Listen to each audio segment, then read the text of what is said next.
Sorry. Okay, let me review again. Good morning. Today, I will present my team's work on ensuring an equitable energy transition for New York State. Thank you very much for my wonderful team members, and of course, our faculty advisor, Professor McGinnis, for her leadership and wonderful expertise. We stand at a historical moment. Past long-standing inequities have disproportionate environmental impacts on those who are least responsible. Today, we are fortunate to work on a project that attempts to fix the historic wrongs. We hope our research will accelerate New York State in this direction and provide a precedent for others. Our project is with the NYSERDA, or the New York State Energy and Research Development Authority, or NYSERDA. Now let me introduce NYSERDA. NYSERDA functions as New York State's energy agency. One of their main objectives is to advance the use of energy efficiency and renewable energy across the state. The agency is also responsible for administering the 2019 Climate Leadership and Community Protection Act, or the Climate Act. This act contains the most aggressive climate change program in the nations, with a goal to achieve 100% zero-emission electricity by 2040 and reduce overall emissions by 85% by 2050. This will be achieved by NYSERDA allocating $6 billion from Clean Energy Fund, where 40% of the benefits from the fund must be realized in disadvantaged communities. It is also worth noting that the definition of disadvantaged communities is not finalized and is under public comment. The draft definition includes those who bear the burden of exposure to environmental pollution, negative public health effects, and/or impact from climate change, while also meeting certain socio-economic criteria. The definition also looks different across different regions of New York State and ranges from renters of color in densely populated New York City to white low-income homeowners in more rural area of New York State. Now, let's dive into our approach we use to evaluate the equitable clean energy transition for New York State. NYSERDA sought assistance in reaching this 40% goal and understanding how to track progress. We use two questions to guide us. First, how can NYSERDA's clean energy better serve disadvantaged communities? And second, what metrics should NYSERDA use to track how their programs are benefiting these communities? NYSERDA tasked us to apply the guiding question to three of their programs. Empower New York, which focus on energy efficient building upgrades for low-income residents. Charge New York electric vehicle rebates, which provides rebates for electric vehicles. And New York Sun, which is aligned with increasing distributed solar in the state. We used a three-way approach to answer these questions. We completed literal reviews of academic and industry reports, performed data and GIS analysis, and conducted 24 interviews with a variety of stakeholders, including NYSERDA staff, sector experts, and community-based organizations from 5 of New York's 10 economic districts. Through this wealth of information we collected and synthesized, here are our key findings. Alarmingly, we discovered only 8 to 12% of households in New York's disadvantaged communities participate across these three programs. This pie chart shows results from one of the programs, Empower New York, the energy efficiency building upgrades. It represents the total number of eligible households that have received Empower New York benefits, the green portion depicting the percentage of households who receive the benefits. The pie chart uses only income to demonstrate eligibility. As NYSERDA adopts the new definition of disadvantaged communities, the number of eligible households will increase, including people who were once excluded.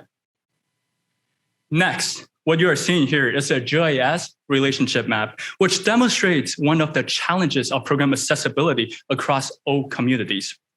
We ran dozens of analyses like this to identify other challenges. The map here shows a relationship between the percentage of renters in an area and the number of program participants from the same region. The light purple tiles, which you can see on the left, shows high program participation in regions with low renters. The green tile, which mostly on the right, is a map of the New York City, shows low program participation in regions with high number of renters. The map is more green and purple compared to white and dark blue, suggesting renter percentage is a likely contributing factor to the decrease in the number of program applicants. The reason behind this is that as a renter, you need to buy in from the landlord to participate in Empower New York, and this can be an additional barrier for disadvantaged communities. Some other barriers we identified are inadequate workforce and lack of trust in service providers based on historical neglect. Our third major finding became evident after a comparison of metrics between NYSERDA and a variety of other screening tools, like California's CalEnviro screen. This tool takes into account of pollution exposure metrics, house metrics, and socioeconomic metrics. NYSERDA, on the other hand, only tracks the percentage of low-income communities and geographic regions. We do want to acknowledge that with the proposed definition of disadvantaged communities in place, NYSERDA is moving to incorporate more metrics across their programs. But current efforts aside, there is a need to expand here. Based on our findings, we have devised two sets of recommendations. One, program design updates to help NYSERDA increase participation from disadvantaged communities. And second, metrics that they can use to track if the benefits are reaching these underserved communities. The first recommendation we have here is on the careful implementation of Clean Energy Hub Initiative. And NYSERDA is in the very early stage of launching these hubs, which are hyper-local communities that have partnerships. These hubs are designed to serve as a trusted local resource for community members to learn more about their energy-related programs and services available to them. Through interviews, we heard excitement among community members about the possible impact of those hubs. However, the potential impact will depend on how the program is administered. It is difficult for community-based organizations to apply during the request for proposal stage due to the limited technical knowledge and capacity. We recommend that NYSERDA offers assistance to community groups applying to participate at the hubs. Additionally, once the funding is distributed, NYSERDA should offer sufficient flexibility to the community members in spending capitals on issues most important to them. Our second recommendation, NYSERDA must strengthen intra-agency collaboration and coordination. We found that if low-income residents receive state aid, they might not know that they're eligible for another state program, and they don't have the time to fill out forms after forms to demonstrate their qualifications. Through Accord and Entry, once a resident is eligible for one state program, they should be automatically enrolled in other state programs. This data sharing is necessary to reduce barriers for entry and reduce confusion and labors among program applicants. Our final recommendation here is to improve overall application accessibility. NYSERDA can also do away with these lengthy forms and keep them short and concise, and should offer both online and paper applications. Non-English speakers must also be able to easily fill out these forms. Next recommendation are metrics to measure benefits targeting disadvantaged communities. NYSERDA should collect demographic information such as race, number of non-English speakers, and more in order to gain an awareness of the communities they service and any communities that maybe have been left behind. Currently, this information does not exist within their internal data sets and was evident in our gap analysis work. For example, we found that more than 80% of the participants in the electric vehicle rebate program are white men with higher incomes and educated backgrounds. The program is less focused on disadvantaged communities, as a result, losing some of its purposes. Fortunately, NYSERDA is planning to include some of the metrics such as race and asthma rates over the next few years. In addition, we also recommend NYSERDA track program-specific metrics. As you can see here, each program has its individual tracking metrics. In the end, I want to leave you on a positive note on what we have discovered. Our project will support NYSERDA in leading the historic efforts to make informed and just investments in environmental justice communities. Our analysis of each of the three programs has exposed where precious resources will be best invested to have a long-lasting impact. As of today, through the Clean Energy Fund, NYSERDA has allocated 40% of their $6 billion fund, a total of $2.4 billion US dollars, to meet the dire need for climate justice and equity in New York State. The work our team has produced so far is meant to lay the foundation for NYSERDA to work towards reaching this 2.5 million households and 7 million people who are categorized as disadvantaged. Hopefully, with our dedicated efforts, we can address the past wrongdoings and transition our communities to a more and equitable clean energy future. Thank you very much. Happy to take any questions. Great presentation. I'm curious, you mentioned that one of the barriers to uptake of the programs like Empower is that you need landlord buy-in. And so places that are much higher in terms of like a renting population, that you see a lot lower uptake of that. Is there no benefit to the landlords to have their buildings as a part of that program? So the problem is that basically the renters, no matter how much is the utility, that the renters pay all the cost of the utility, right?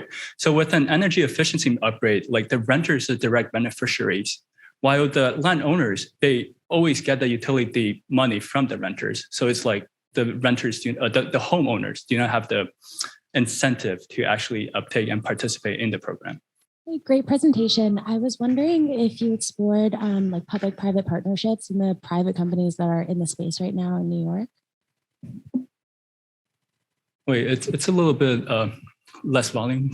Oh, sorry. So I was wondering if you, through this presentation, explored private actors in this space. For example, I know Block Power does a similar program, but they're obviously a private company rather than a publicly funded program. And I was wondering if there's like an intersection between the two programs that you were looking at. That's a very good question. So we do have a limited exposure on what the private sector did in this, but through like our interview, literature review and interviews, we do find like private sector develop like projects, energy efficient projects for like a specific region. But with lack of communications, like sometimes this project, it does not match the need of the communities. So we're trying to figure out how to reduce a communication barrier to have like the private players to have a more influential role in helping the communities out. Great presentation. I also had a question that built off what Matt was asking about the renting. Could you talk a little bit more about what recommendations you had to improve participation among homeowners who are renting? So we do have some ideas, of course. First, like through like on the legislative role, because there's many homeowners do not have the incentive to upgrade their efficiency standard. So we are thinking about having like a mandatory efficient standard, but like that has to go through a lot of process, obviously. But a mandatory efficient standard for to like have a legal incentive for homeowners or who have a lot of renters to like participate in the programs.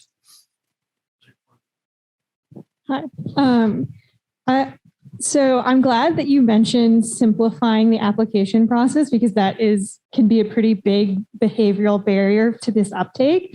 But then you also mentioned that like NYSERDA has to do more to make sure that like actual low income, underserved communities get these funds. So how do you balance in your recommendations, how do you balance the need to confirm eligibility into these programs and make sure funds are directed to the correct people without overcomplicating the process? For that question, another very good question and very challenging question. It's like one of the main challenges we're trying to face when we're recommending these metrics and paperworks. But again, we want like a systemized paper application process or online application process that can incorporate everything. So like overall, it's still a reduction in the paperwork that a person have to do. And it's like the benefits sort of outweigh the potential cost. And if we have the Climate Hub initiative, this can effectively bring out the information and reduce the potential barriers in terms of like filing a lot more stuff in the paperworks.